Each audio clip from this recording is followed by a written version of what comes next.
ஒரு புத்திசாலி சிறுமியின் கதை. ஒரு அழகான கிராமத்தில் ரதிக்ஷ்ணா என்ற சிறுமி வாழ்ந்து வந்தாள். அந்த கிராமம் பசுமையான வயல்கள், தேங்காய் மரங்கள் மற்றும் சின்ன சின்ன வீடுகளால் நிறைந்திருந்தது. ரதிக்ஷ்ணா மிகவும் புத்திசாலியும் நல்ல மனம் கொண்டவள். அவள் எப்போதும் மற்றவர்களுக்கு உதவி செய்ய விரும்புவாள்.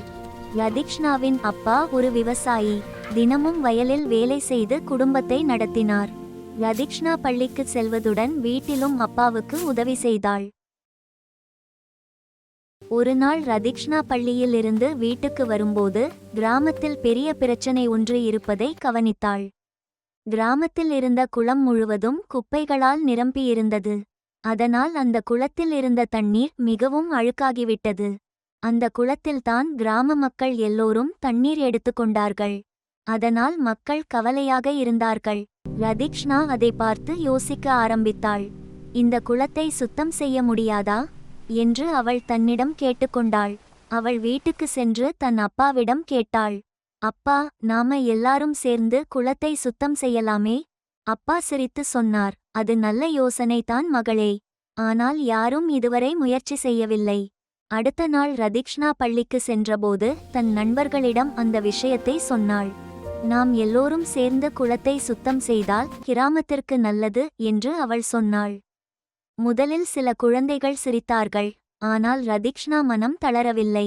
அவள் ஆசிரியரிடம் அந்த யோசனையை கூறினாள். ஆசிரியர் மிகவும் மகிழ்ந்தார். இது ஒரு நல்ல யோசனை ரதிக்ஷ்ணா, நாம் கிராம மக்களிடம் சொல்லலாம் என்றார். அடுத்த நாள் பள்ளி குழந்தைகளும் ஆசிரியர்களும் கிராம மக்களிடம் பேசினார்கள். மெல்ல மெல்ல அனைவரும் ஒத்துக்கொண்டார்கள். அடுத்த வாரம் முழு கிராமமும் ஒன்றாக சேர்ந்து குளத்தை சுத்தம் செய்ய ஆரம்பித்தார்கள். ரதிக்ஷ்ணா மற்றும் அவள் நண்பர்கள் குப்பைகளை எடுத்து வெளியே போட்டார்கள். பெரியவர்கள் குளத்தை சுத்தம் செய்தார்கள்.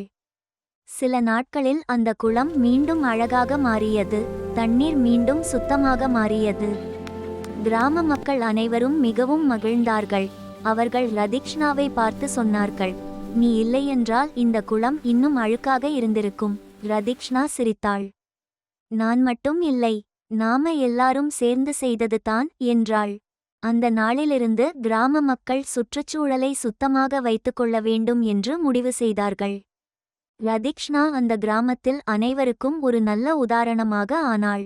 கதையின் நன்னெறி: ஒரு நல்ல யோசனை மற்றும் துணிச்சல் இருந்தால் ஒரு சிறிய குழந்தையும் பெரிய மாற்றத்தை செய்ய முடியும். இன்னும் பல அழகான கதைகளுடன் மீண்டும் சந்திப்போம். இந்த கதையை உங்கள் நண்பர்களுடன் ஷேர் பண்ண மறக்காதீங்க.